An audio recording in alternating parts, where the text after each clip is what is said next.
Came down yelling banzai. We'd drive them back up in the hills, they'd get drunk, then down they'd come again in waves. We ran into a big group of Jap bombers coming in at us. I worked them off the edges and walked right up their tails. I splashed 6 of them. We just worked our way through them and shot them down faster than they could get to our fleet.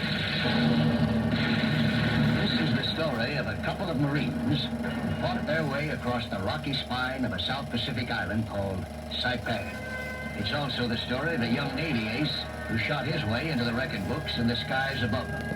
Together, they would take part in one of the most crucial, bitterly contested battles of the war. The Battle for Saipan.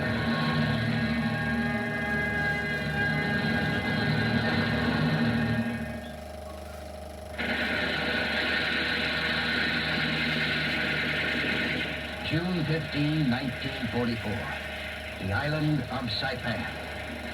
71,000 American invaders storm ashore.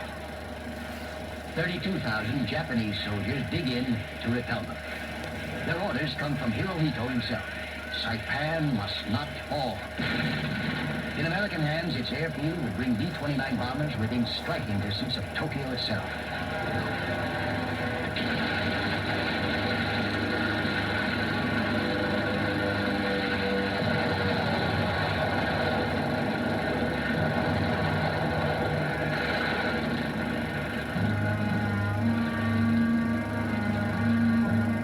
Offshore, an 18-year-old radio man from Spartanburg, South Carolina, named Charles Green, looked forward to his first crack at the enemy.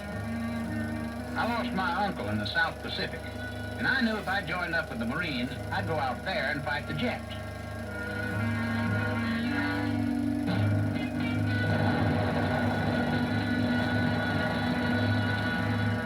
At 0843, the Marines went in.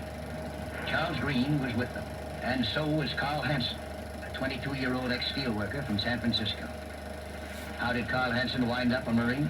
I didn't want the Navy because I couldn't swim. So I went down to sign up for the Army.